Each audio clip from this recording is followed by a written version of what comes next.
family of a local teenager says she never would have left home without calling. Just praying for the best. I want my daughter home, man. And if she can't come home, I just want to know where she's at. These posters around the towns of Livermore and Jay beg anyone with information to come forward. Posters that Richard puts up every spring, never losing hope. Tell me what happened to my daughter.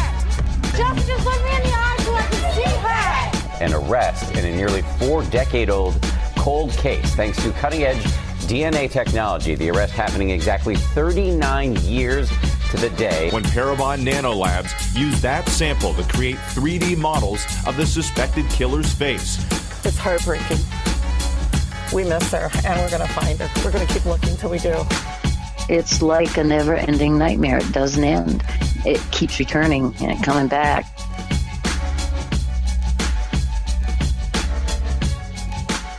Before we start this podcast, we have a few things we'd like to say.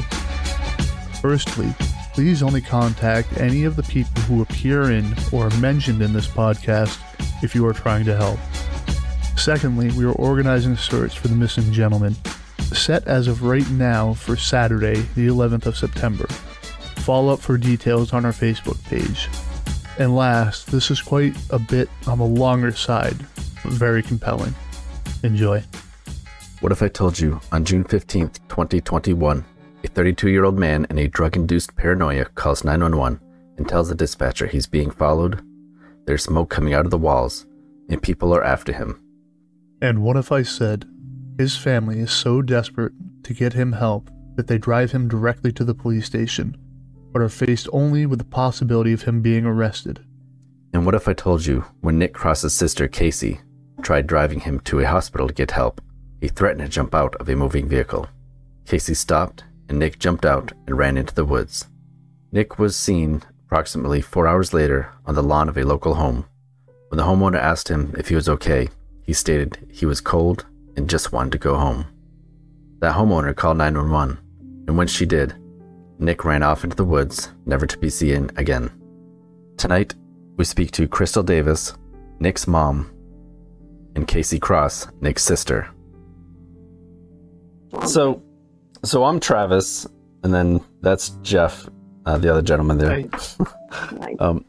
Now, to begin, can you guys tell us a little bit about Nick and what he was like as a kid? You want to go first? Or want me to go first? Well, Nicholas is the oldest of my 3 children. There's a year, a month, and a day between him and Casey, and then they have a younger brother who's a year and a half younger than Casey. So he's always been really happy-go-lucky. He can strike up a conversation with anybody. He gets along with everybody. He's always kind of goofy, giggly, I don't know. He just, he's fun to be around. People, friends. Casey used to get mad when they were younger because her friends would meet Nicholas and then they would want to hang out with him, so, so he was just always easy, easy to get along with and good-natured sort of guy, huh? Yeah, exactly. He's very fun, like everybody. He's the light of the party. Like, he can come into a room and get anybody's attention. Like, that's the type of guy he is. If an old woman needed help, he'd be the first to go over and help her, Oh, wow. Yeah. That's just the type of guy he is. If somebody was broke down on the side of the road, Nicholas would stop and, make sure they were all right or needed help changing their tire. Nice.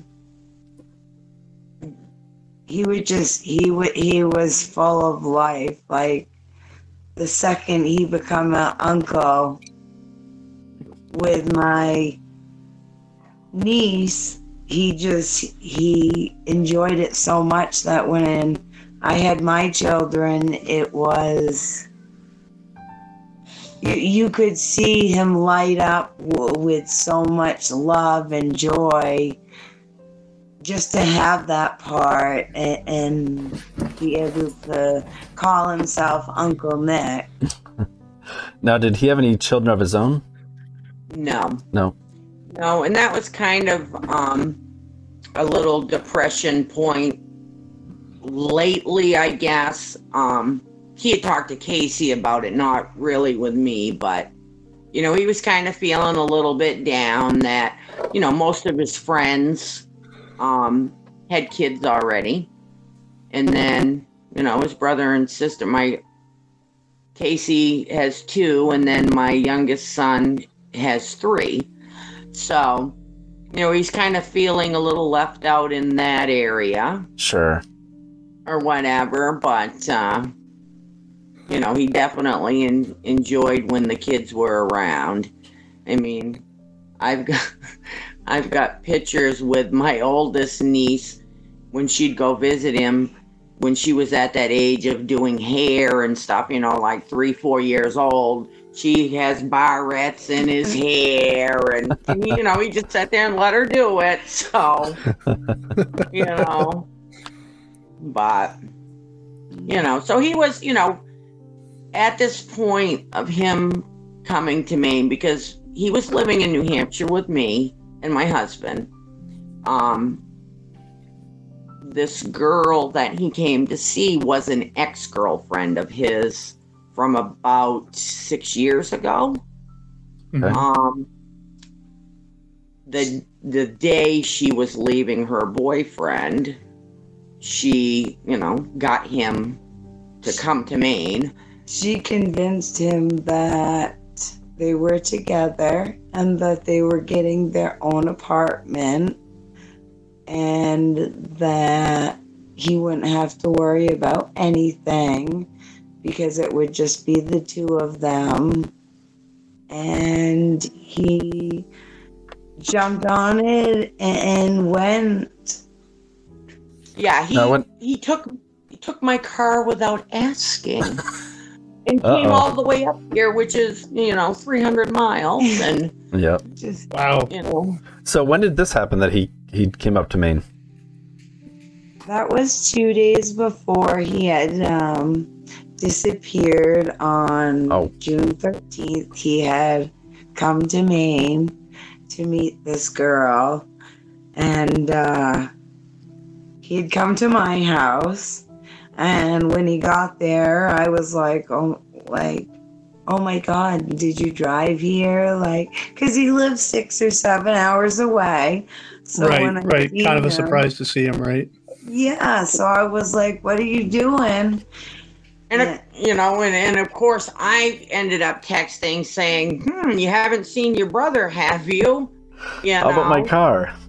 Exactly. And so he come up to see her, and he had asked me if he could stay at the house, and I said sure, but I don't want any drugs or anything besides marijuana at my house because I have children.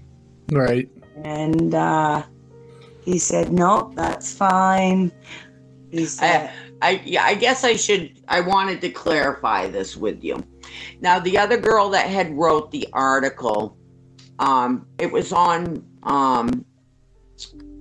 the archive that you put up for us. Yes. And I can't even think of what her name was. She had contacted someone else that I know, wrote that article. It was on the Daily News thing. Okay. Just to clarify, Nicholas was a heroin addict. The way she wrote that was us saying that he didn't use drugs at all. Is the way I took it. He was daily drug use, but not whatever the drug that he ended up that he used. Yeah. Now, How long had he been using drugs? I mean, above marijuana, because that's a legal substance. But think? Probably 4 years, 5 years. had he ever tried to get any sort of help? He did actually. He's always maintained a full-time, more than full-time job, like 100-hour-a-week job. Wow. He was never into the stealing, the, per se normal. And he did end up going into, a Suboxone program. And I was going to ask that. Was he currently doing Suboxone, like on the sort of Suboxone program? He wasn't, because he didn't have insurance, and at the time he just and he had gone through a breakup with a different girl. Yeah, a different girl that he had been seeing for about 3 or 4 years, I guess, off and on, and it was like a very toxic relationship. That was a lot of the basis of their relationship. Was she drank, did drugs, he did the drugs, he didn't drink, and it was just constant battle. Nicholas could be sober if he wasn't around, say, people using drugs. If he was around somebody that he was able to have a stable house or a living situation, if he had his job or his license, he could maintain sobriety for that period of time. But then once he'd have a slip here with this old girlfriend, and then that slip turned into, they were starting to see each other. Right. It's like every time he got ahead, that was a big part of him coming to live with us in New Hampshire, was to get him out of that environment. He was doing great. He did great for 2.5 years. He was just doing super. And then once that, this past girlfriend, would get a hold of him, and, because he'd kind of boast, I got some money in this, and as soon as he did that, she'd be like, oh, how are you? I miss you. And it just kept going back and forth. Have you guys talked to her? Yes. Yes, she actually had come up and helped look for my brother about almost 4 weeks after he come up missing. She had come up for 2 nights. The next morning, that evening when she had come up, they had been drinking. So when we went out, it was really kind of hard to actually look for Nicholas, because, they're half cocked, and, I'm mad because they do their thing, and I don't judge anyone, but I'm in recovery, so I don't do any of that stuff. And you're trying to find your brother as well. So right. And it's nice that they're helping, but at the same time it's a little bit of disrespect. Her big blow up was, you're here all messed up, per se, and this is the exact reason leading up to him becoming missing. Exactly. So, So the next morning she had, said, hey, are you ready to look for your brother? And I said, yes, I have to go do one appointment. She had actually tried to call the new girlfriend. And it wasn't to find out any information about Nicholas. She didn't care to, even mention him other than she wanted some drugs. Wow.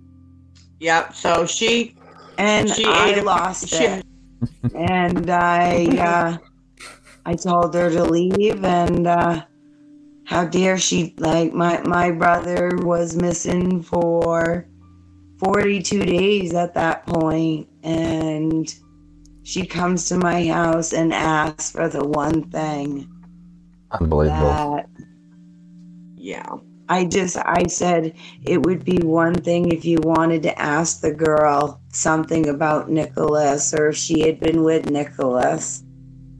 But it's another thing to call and ask for dope, you know, come on now. So for the people who don't know much about like everything leading up to this, like you'd started with 2 days before. Could you continue on with that? Like what leading up to him disappearing and the actual events of him disappearing? Sure. Nicholas had shown up at my house at about midnight on the 13th of June. He had said that he took my mother's car and that wanted to know if I was able to hide the car because he didn't want to be seen with the new girlfriend. So eventually I told Nicholas, I said, let's bring Mom's car back. If you want to hang out with the girlfriend, you can stay here. So the car got delivered back to my mother, and Nicholas stayed with me because he was under the influence that they were together. Assumption that, you know, Christy and him were together, that they were an item now, and that this brand new apartment was going to be their home, and both of them would have a new, you know, another new start at life again. Right. And that lasted for. Well, so that day that he came back was the first night that he left. That's right. So the night we dropped the car off, which was the next morning, we had dropped it off on the 14th. That evening, Nicholas had asked me if he could leave the house. And I said, well, it depends on who you're going to go with. Because, you know, he knows a lot of people, and I didn't want him to, be worried about him. So I said, all right, who are you going with? And he told me, I'm going to go with Christy. And I said, okay, that's fine. Just be back in a couple hours. When Nicholas had come back 2 hours later, he had no idea where he was. He didn't know who I was. He didn't know he was in my house. He was very violent. She called me in, like, sheer panic, crying. I didn't know what to do. I had never seen anybody in my life like that. Wow. Right. So had he told you then what it was that he had been doing or taking?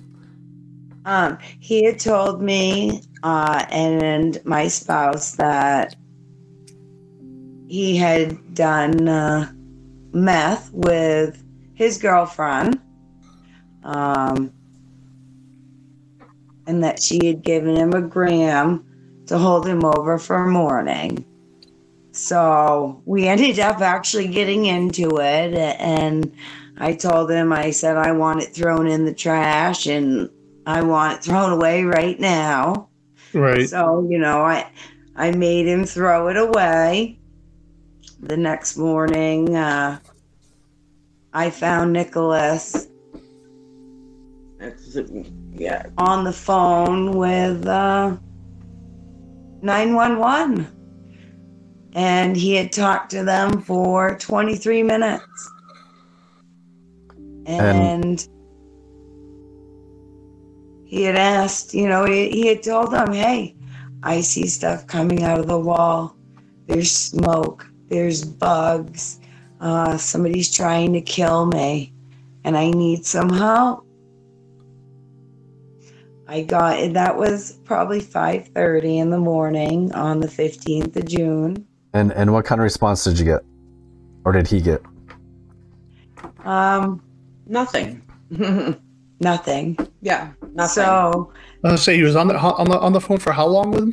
20-something minutes? 27 minutes. And were they just trying to talk him through it? Trying to convince him that he didn't need help? Right, that he was just mentaling out and that he was just, just needed to take a break. She told them they needed to, send an ambulance. So on the second phone call, so after he got off the first phone call, he then called back and told them, hey, there's smoke, again, there's smoke coming out of the walls. There's stuff. People are trying to kill me. I don't know where I am. Can you send me some help? So I took the phone from him and I said, he needs an ambulance. He's hallucinating. He doesn't know who he is. Right. And what did they say to you? They said to me, what's your name? We'll see if we can get you some help. I told them the address and I said, can you please hurry up? Because I don't want something to happen to him. Right. And I'm not familiar with any sort of drugs or their reactions to people, but someone calling in saying, like, at least send a police officer to make sure this situation is kind of handled, see what sort of state they're actually in. Well, something, ambulance or not, send someone. Exactly. The fact that Casey has children, okay? Someone is calling in, saying, you're at her address. You smell smoke. At least do a welfare check of some sort. Right, something. So when that didn't happen, of course, like I said, Casey had called me again, and she was, just complete hysterics. I don't know what to do. I don't know what to do. I don't know what to do. And we had waited 40 minutes for the ambulance to show up. Wow. How far are you from the ambulance dispatch? 1 mile. Oh my word. Unbelievable. Now, what about the police station? How far away is the police station? Not even a mile. So you live in Milo? I do. Yeah, the police station is like what? 500 feet from the ambulance garage, pretty much. Oh my God. So after 40 minutes of waiting for that ambulance, I said, you know what? I said, they're not coming because they don't care, because they just think he's some doped up junkie. I said, put him in the vehicle. I said, we'll drive him to the police department and I'll get an ambulance. Right. So we forced him into my pickup truck. Luckily, my kids weren't with us. I tried to calm him down. By then, he said, I don't want to get in the vehicle. Somebody's going to get me. Somebody's going to kill me. The truck is going to crash. And I'm like, Nicholas, you're okay. Calm down.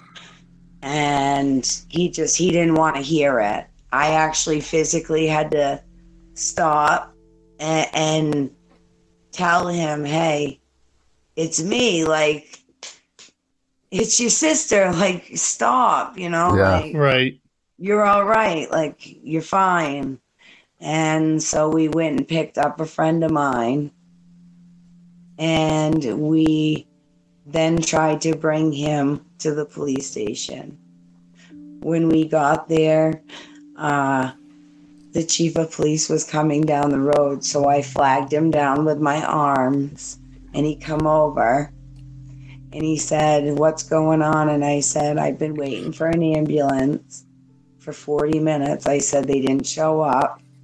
My brother's hallucinating off of meth and or bath salts. I didn't know, you know, at that point, I didn't know what he had other than just meth. Mm-hmm. And so I said, I physically can't help him. Could you call an ambulance? And the chief said, well, is he willing? Well, no, because he didn't know who he was. Right. He's really messed up. Yeah, he's incapacitated. So he looked at me and he said, well, I'm just going to put him down and take him to jail. And I looked at him and I'm like, that's all you can do for him is take him to jail, like taser him and, you know, the whole 9 yards. Right. Like, and at that point, I didn't know what to do other than I knew he needed medical help. Like, right. You can't put somebody like that into a jail or jail cell because then they're going to end up hurting themselves, hurting somebody else.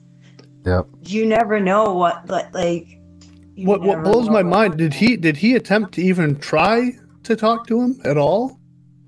Did he try to talk him down? And no, by the time he got done talking to me, he said, well, is Nicholas with you? And I said, yes, he is. And he looked at the truck. My brother had walked down the street to the Napa parking lot, and he said, well, he's not here anymore. What a piece of shit. And this is the chief of police? Yeah. What's his name? Do you know? Yeah. Asshole.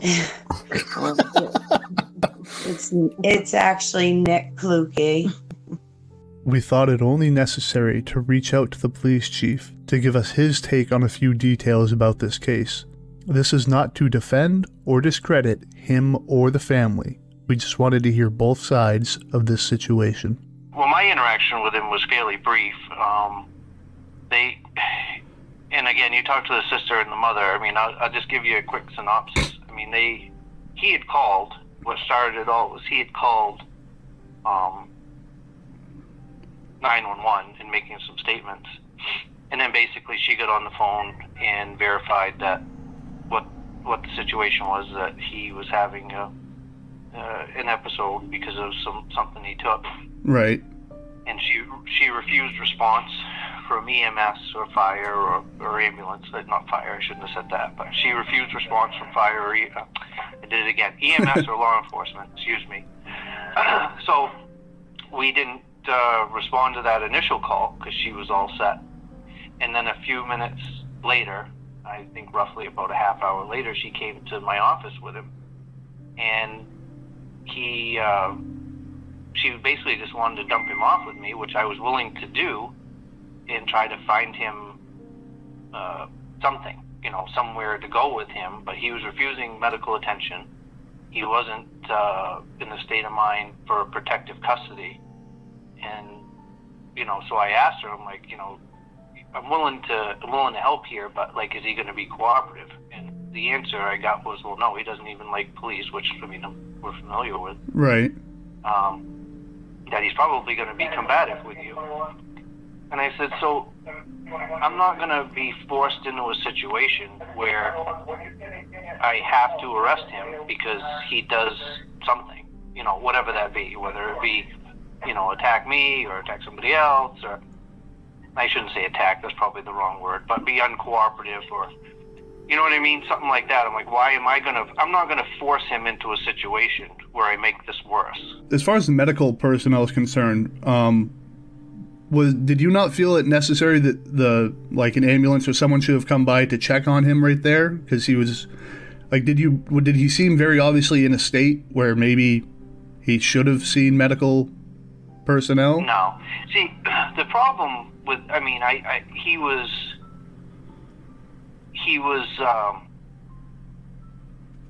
was acting strangely, but he wasn't acting to a point where he was in danger of himself or somebody else. You understand what I mean? And I asked her about that. I asked her when we were out front of the office if we wanted, to have an ambulance come here. And she refused that then because he was refusing an ambulance. And quite frankly, at that point, he could refuse the ambulance. He wasn't in a state of mind where protective custody was at play. So he wasn't acting very out of whack at the time. It wasn't it's not acting like he's running around in circles screaming and everything. You know what I mean? Like, he wasn't doing anything like that. He was just there. He got out of the truck and, it was kind of obvious that they had been bickering back and forth, and she was just sick of him. She just wanted to be rid of him. Essentially, was my take. She just didn't want to deal with him being whatever anymore. Right. And which I understand completely. I wouldn't want to either, but like, you can't just drop him off with us. Wow. Yeah, and he used to be the chief of police in Brownville, and I think he was fired up there. Yeah. Wow. I don't remember what he was fired for, but then Milo's chief passed away. So they hired him in his spot. Yeah. His schedule must just be way too busy to help people. Yeah, Milo's pretty hopping. I don't understand how somebody can sit there and ask for help. Like, being so scared, like, just the look on my brother's face, I knew he had no idea who he was. Yeah, she just kept telling me, Mom, you don't understand, which I don't. I've never seen anything, like maybe on a movie, or something. No. I mean, not in person, anything like that. It wasn't even like a movie. I will tell you, my brother, every 10 minutes, I had to remind him that I was his sister, so that he was not beating me in the face or coming at me with something. Wow. And that, I was going to say, and that's what ended up her having to stop where he got out in LaGrange, because he was, just so out of control. They were afraid he was going to, try to jump out of the vehicle. So he had walked over to Napa, and then you were able to coax him back into the vehicle? I actually had left, and I said I had court that morning, and I couldn't miss it, which was, maybe I should have let the cop arrest him, but I couldn't be that heartless. So that morning after he went to Napa, the cop said, all right, well, he's gone. And I said, okay, well, if you get him, then you get him. If not, then you don't. I went and got gas, and as we were coming down the road, I told my spouse, I said, can you please stop? I said, my brother's got to be right here. I said, he needs help. I said, he don't know what he's doing. Mm-hmm. And right. I looked to the left, and the chief actually had started to come down the road, because I think somebody had called in, and said, hey, there's this guy throwing his clothes and stuff around, being, disorderly, disoriented, and right, combative.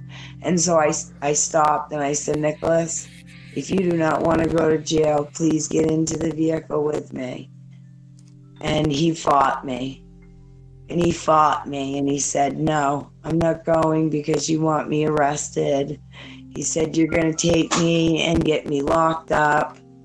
And I said, Nicholas, just please get in the vehicle. I said, I promise you will be okay. And he finally got in after throwing all his stuff. He had a couple of trash bags that he had taken out and tried to walk with, and had lost a ton of stuff out of them. And my plan was to drop him off at the hospital. And this is the chief of police's perspective on what happened at CarQuest. And after that, she said that he had actually like walked down the road to a gas station or something along those lines, and some people had reported that. While we were talking, he walked off and went over to CarQuest. And so she actually left. She goes, all right, I'll go. Because at this point, she decided that she wasn't going to leave him with me because, like I said, listen, I don't want to deal with a confrontation with him if I don't have to. Like, you know, why am I going to force him to get into trouble? And she's like, okay, I'll take him to Lincoln, and maybe we'll take him, or not maybe, we'll take him to the hospital up there to get him checked out. And I said, okay, that's fine. That's where they were headed anyway. And in the process of that, he walked off with his belongings, mind you, and he ended up going, I didn't know where he went initially, but we looked, and she goes, I'm going to go find him, I'll pick him up, and we'll be all set. And I said, all right. I said, if you can't find him, go to Lincoln. She had a court date she had to get to. And I said, you know, obviously if you don't find him, I'll deal with it. So, I don't know, 5 or 10 minutes later, I actually saw him out the window at CarQuest. And so I started to walk over with a bag, actually, because he was dropping some of his stuff. So I figured I'd help him put his stuff in a bag, maybe strike up a conversation with him, see if I could get him to go somewhere. And she actually, before I even got there, I was getting ready to cross the road, she pulled in and she said, I got him, we're all set. And she waved and away they went. So we got to LaGrange, and he was swearing, he was combative, he tried to open my truck door at 55 miles an hour. Wow. We got to LaGrange Corner, and he kept saying, just let me out. I'm going to see my girlfriend, Christy. Just let me out. She'll take care of me. And my boyfriend was getting upset because he, like my brother Nicholas, by that point, when we turned by the store, he had picked up a box in the back of my seat, and he went to smash me over the head with it. My gosh. And my friend that was in the back seat with him had grabbed his arm. And Nicholas knew him. He, knew him for 10 years. He had no idea who the guy was until he said, hey, what are you doing? Like, and you're trying to beat your sister up. And, Nicholas is not a violent person, you know what I mean? He just... Right. He doesn't get in fights and, or anything like that. So it was... he doesn't like confrontations. He would rather walk away and just... And in the meantime, she had called me again, and she's like, I don't know what to do. It's like, he's trying to do this, he's trying to do that. And Nicholas had said, I want to talk to Mom. So she's like, he wants to talk to you. And the minute she handed him the phone, he hung up. Wow. And that was that. He had grabbed my phone. I said, I'll let you talk to her. It was on speakerphone. He had grabbed the phone and started to open my truck door. I grabbed him by the sleeve and I said, you can't take my phone. Like, you can use it, but please don't get out of the truck. Right. And he just wouldn't stop hitting. He Man, I can't even imagine. I'm sure you did what you could. With a grown man. I knew better though. Attacking I've never you. seen anybody like that. Yeah. If you come across somebody like that, it's very hard to help them, and there's no way to help them other than kind of just babysit them and coax them, just like a baby, really. Like, you have to walk on eggshells around them, and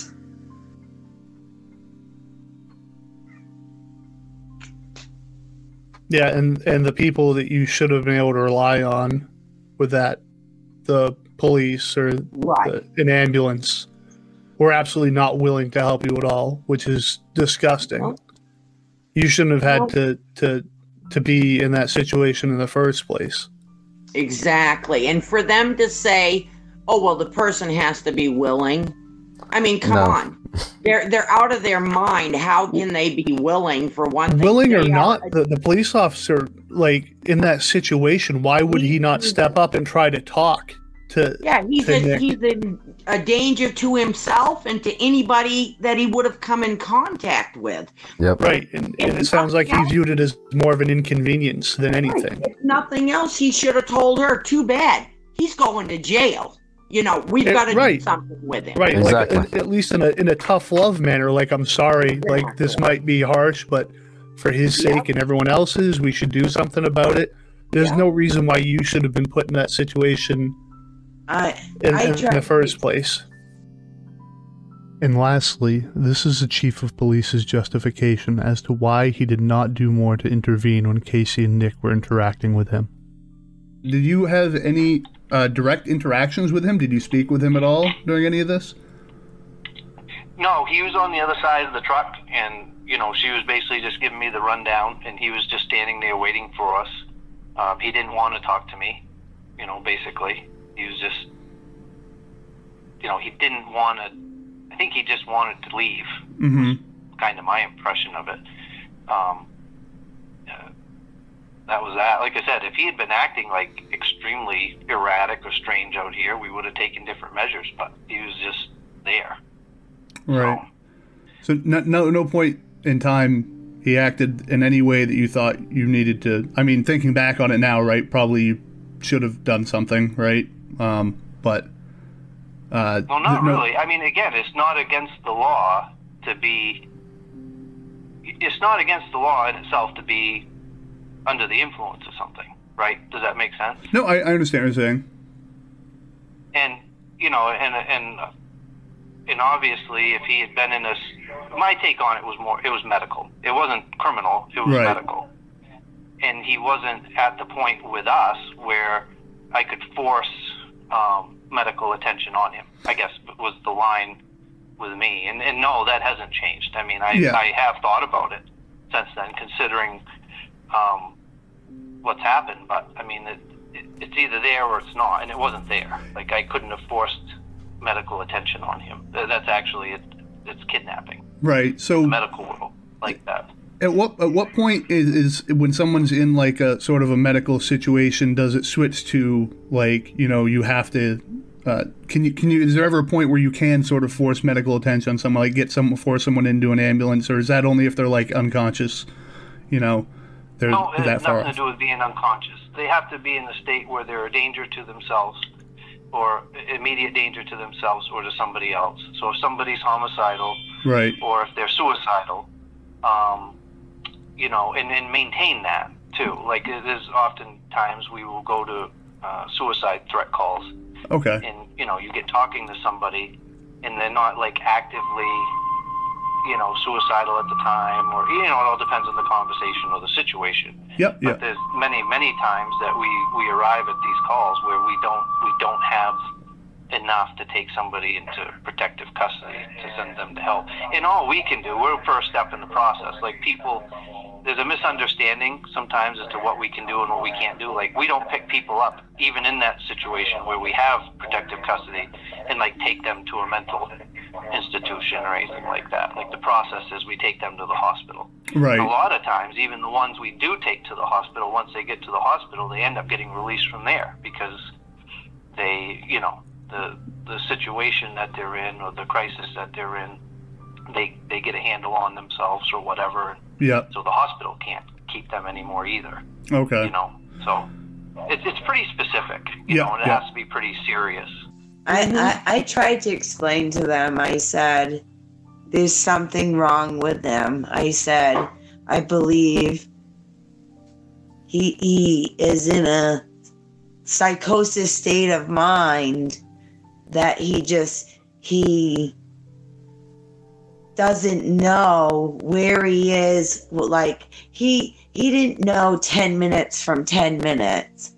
So every 10 minutes you'd have to tell him, okay, hey, Nicholas, it's me. Do you remember this? And then he'd kind of relax a little bit. Has Milo PD come out and defended their actions that day at all? No. They've said nothing about it whatsoever? Nope. He asked me yesterday how it was going with finding my brother. Oh, that's nice of him. And I said, well, it's pretty shitty, actually. I won't lie. I've walked a lot of terrain. I've walked a lot of woods. It sucks to ask people nowadays for help. Like, even if you want to walk 20 feet, I'd accept it, and not one person could be bothered to even come out. Not even his own girlfriend. Yeah, right. Exactly. And I just don't understand what the world has come to nowadays, that people just sit there and not try to help somebody in need. Unbelievable. From the time that he got out, and then case, the day went on, we were unaware until the next day that there had been a 911 call, which was at 12:45 on the 15th. I just happened to be talking to my sister. Like I said, she works at the sheriff's department, and I said, I need to get him reported missing. Something's wrong here, whatever. Nobody's seen him, for hours and hours, or whatever. Well, this was the next day. Yeah. So the 16th. On Wednesday. Okay. And then on Wednesday, she said, that's really weird the way you're describing how he was acting. She said, because there was a 911 call in LaGrange, someone acting just like that. And I'm like, it had to have been him. Yeah. And she's like, no, because she's like, I'm pretty sure the person gave a different name to the to the 911. And I said, well, anyway, regardless, I was trying on the 16th to do a missing persons report. Bangor, Penobscot County, was not going, well, I say not going. The woman I spoke with, I told her what I needed. She said that I needed to go back to New Hampshire. They refused. And file a missing persons report because Nicholas had been staying in New Hampshire with me. And I'm like, but he's what? You file it wherever he disappeared from. What nonsense is that? Yeah, so I hang up with them, and I'm telling, of course, like I said, my sister works there, okay? And I'm telling my sister, I'm like, I don't, they won't do it. They won't do it. Telling me I got to go back to New Hampshire, and and do it there. Later that afternoon, Detective Trask ended up calling me because he spoke with my sister, and he called and he's like, oh, we're gonna go ahead and do the missing persons thing. Well, through me, the little conversation that me and my sister had about the 911 call, I did find out from Detective Trask that they thought that was Nicholas, that, he met the description that I had given, and all of that. But it was So that was on Tuesday. I let him out at 7:30 in the morning, and she called in at 1 o'clock in the afternoon. Yeah, And- like 12:45. And approximately how far away is that from the place where he jumped out of the vehicle? Maybe a mile and a half at the most. Not even. Yeah. Yeah, what's not very far, you know. So Did they send anyone out to investigate that when the lady called? They sent a sheriff, and he pretty much shone his flashlight in the woods and said, "Oh, I don't see him."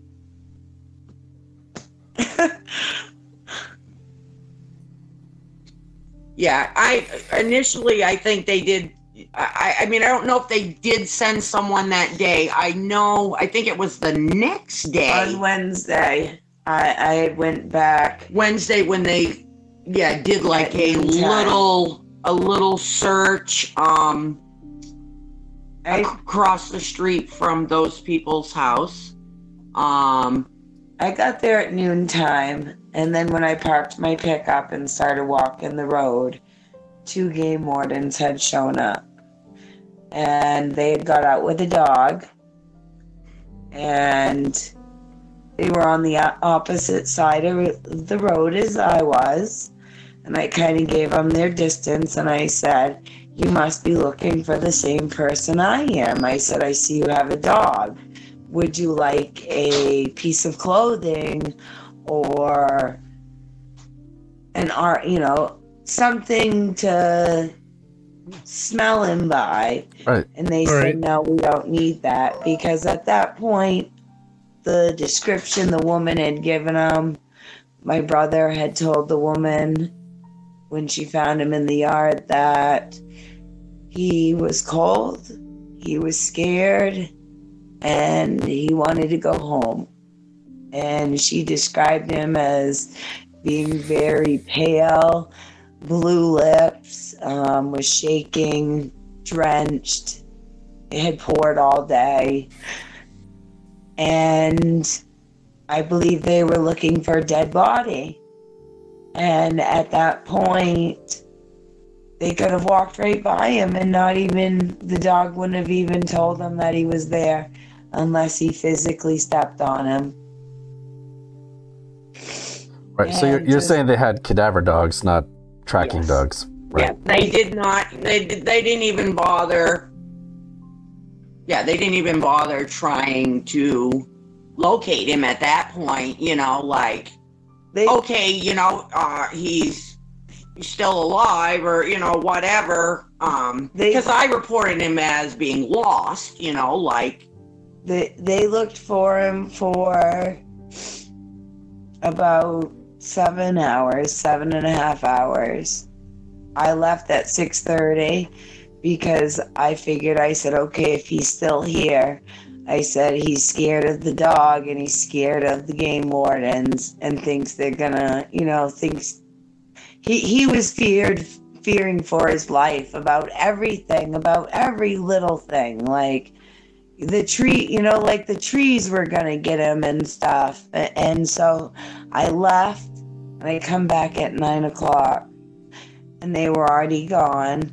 And at that point, the detective told me nobody could possibly have stayed out in those woods, and that my brother was a drug addict. And when he got done being sick, he'd come out, and he didn't think he was there because some money had come up missing off of his account. No, you're going too far ahead. Casey tends to jump around a lot.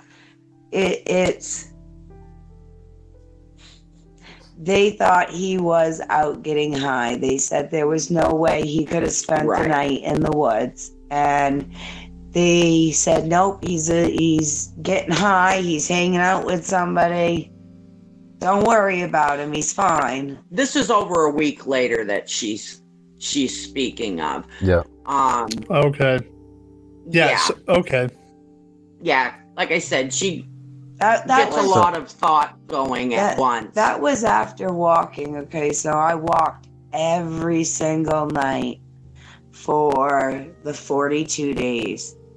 From the time my kids went to sleep at 9 to 5 a.m. in the morning. When they got, when they woke up, I was out there in them woods looking for him. Jeez. Yeah. So yeah. So they did, that initial little, I wouldn't even say a few hour search. That would have been on Wednesday. It was a complete another week. Like Casey said, we had been out, we're screaming and hollering, all night long trying to find him, thinking maybe he'll hear us, this, that, and the other. Took another complete week to get the sheriff's department to speak with the wardens to go back out and look for him. And in that time frame, nothing was being done except for what we were doing, basically. Like she said, the detective was saying, oh yeah, he does drugs. He'll get sick. He'll come out.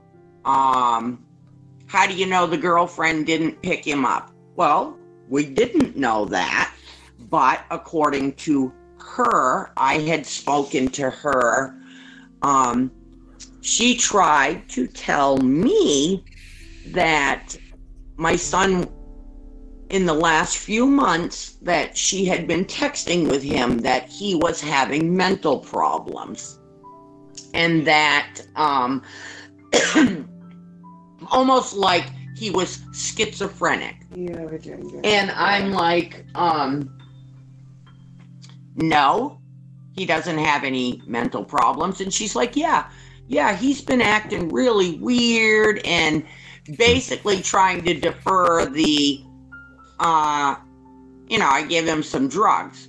What she did not know was when Casey had brought my vehicle back, Nicholas's phone got left at home in New Hampshire. In my sweatshirt pocket. So I had all of his text messages back and forth with this girl about doing drugs and, all of this crap. So I knew what was, I knew what they had talked about. She knew exactly what I was talking about. Yeah. Right. Yeah. And I said, Nicholas is not schizophrenic. You can, whatever. The girlfriend didn't seem, concerned at all. Yeah, she moved right on. Like, the next day I had tried to call her and ask her,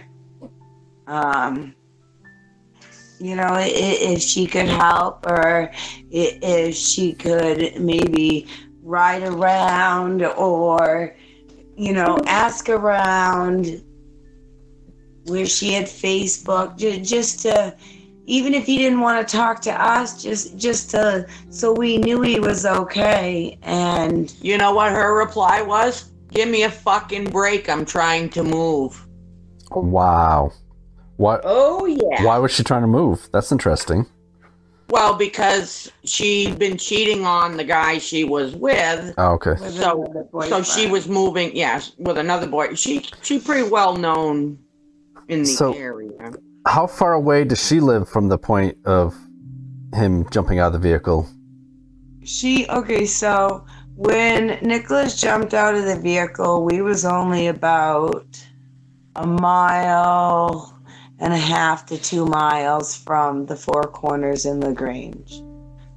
That is about 11 miles to my house, so it's probably about 9.5, 10 miles to her house, to where she was staying with her mother. Okay. Which had Nicholas walked and actually physically made it to town, he would have gone there first. Well, that and people would have seen him too, I guess, right? Well, Right. and that's the whole thing. Okay, so nowadays, there is no way possible that somebody doesn't get seen. Like, there's too many cameras, there's too many people taking, pictures with phones or just, This is how pathetic the help we've gotten has been, because the Three Rivers communities has cameras in Milo, and they also have cameras at the Four Corners in LaGrange. None of those were ever checked until what, 2 weeks ago, maybe? Correct. So initially when Nicholas was missing, and it was a critical time because of the description the witness had given, you would have thought they would have checked those. Tell them about the going into the store there. So, the sheriff's office, on Wednesday, the 16th, they had gone into LaGrange store. I should say one sheriff went into LaGrange store. There was 2 people working. He held a picture of my brother up and said, "Hey, have you seen this guy in here today?" No. Have a good day. And walked out the door. Never told them that he was missing. Mm-hmm. And we only know this now because we started putting out flyers and this, that, and the other, and they're like, I asked them, and they said not one time did they ever say that they wanted a phone call, or if he was to be seen, to let anybody know, or that he was actually missing. Like, unbelievable. Yeah, and it got even worse from there. Okay, so where Casey had jumped ahead, Nicholas was receiving unemployment benefits. He had, this is the most stupidest part. He had gotten at one of those green dot cards from one of his friends in Livermore Falls. On a prior time, he had come up to Maine to visit. So all along, his unemployment benefits had been going on that card. Well, this guy that he had got the card from had access to that. So I think it was Thursday of the next week, I'd been talking to the investigators. They're saying, okay, where could he be? He's got ties to Milo, Livermore Falls, and then to New Hampshire. And I tried to tell them that they didn't need to look anywhere else. That he was there, that he was right there, and he wasn't far. He was scared, and he would be hiding, and he was so paranoid he couldn't move. Like, he physically couldn't move his body because he was so paranoid what was gonna happen if somebody seen him, or if something had gone wrong, and that he was thinking. Okay, so at that point, that jogged in my memory. Nicholas would have unemployment benefits. You file on Sunday, so by Tuesday of the following week, he would have had a payment posting to that card. So on Wednesday, I didn't think of this until Wednesday. The kid that Nicholas had gotten the card from, I'm like, you have access to this card. Could you call could you call Green Dot and just see if Nicholas has withdrawn the money? If he has withdrawn the money, then I know that he's okay. It's a week later, blah, blah, blah, blah, blah. Right, that he actually made it somewhere. It was not 30 minutes. A notification comes on Nicholas's cell phone, which I have. Says fraud alert. Did you just authorize a Venmo or whatever the Venmo money thing is? Yeah. That kid in Livermore Falls, where he had access to that card, drained Nicholas's unemployment benefits to the amount of $700. So send it to himself. Fucking word. So I call the detective here in Bangor, and I'm like, now I'm really freaking out. I'm in the case. I'm like, I'm really pissed. I'm like, this kid just stole his money, blah, blah, blah. He's like, no, Nicholas is in Livermore Falls. He said, they're partying it up. Nicholas is in on this. And I'm like, no, you don't know my son. I know my son. It ain't like that. I'm telling you, there's just, I said the day if Nicholas was able or, anything, the minute that money went on the card, he would have taken it off, it's just the detective was deterring me, saying, he's just out partying. He's with this kid. He's down in Livermore Falls. He's living it up. You just need to calm down.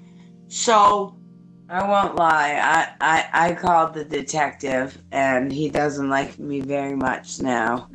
I'm very opinionated, and I really told him, I said, this has turned into a crap show. Like, you have screwed around for weeks.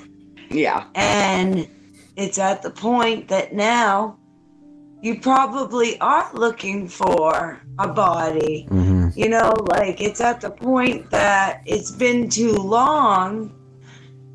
If you have children, which I don't know if the detective does, but your kids. You know what I mean? Like he was trying to say, well, the normal drug addict, the normal this, the normal, Right. Well, I don't know. My son wasn't the normal drug addict. He had a, 100-hour-a-week job. Right. Like he went to work, every day up until, he was, unemployed, laid off, whatever. Yeah. I said, I know my kid. This is not what was happening, and they weren't going to hear it. Yeah, these guys were just basing their attitude to this based off from like preconceived notions about people who do drugs. Yeah, exactly. And what they typically do, not right. So they didn't give a shit about the individual or the circumstance. No. And that's right. So the detective tells us, well, Matt is I'm going to be going to Livermore Falls, and I'm going to spend all day till I find him and talk to him. This is the kid that took the money. And he says, I'm going to find out exactly what's going on, and if Nicholas is really with him partying and they're getting high and doing their thing. Okay, so on Nicholas's phone, it said where the money through the green dot. I didn't realize Nicholas had the app on there. Well, I'm not too smart, but it took me several hours to figure out that I could get a saved password out of the phone to sign into that. So I did eventually get signed into that green dot card, and it told me two individuals' names in Augusta, and then the Venmo thing, Venmo, and then a Facebook Pay is where the money had all gone. And so I had given this detective 2 other people's names, where the money went. The original kid, Matt Curtis, he's the one that took the money and, you know, did the transferring and whatever. And it was, I'm going to say, 2 months. It's more. It was the last search that they did. No, the last search was the 20. Yeah, so almost 2 months before. I don't know what happened. What clicked in that detective's head? Matt Curtis had actually been arrested, spent jail time in Franklin County, was never questioned, never spent the night, and he was their number one, either suspect or ally of Nicholas for not being in this area. We were told that if, say the police want to question you about something like this, just because you get arrested and you spend time in jail, that information doesn't get sent back to an agency that wants you for questioning.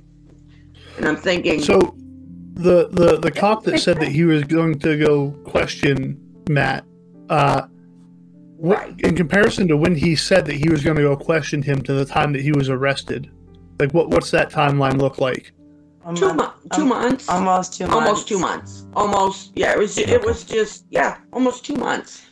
Because he didn't bother doing that.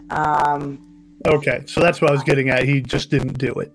Right, he just didn't do it, and then by the time the kid got arrested, he didn't really care. He said, well, he's a drug addict. When he gets sick, he'll come out. Yeah, right. I mean, that's all it just kept coming down to.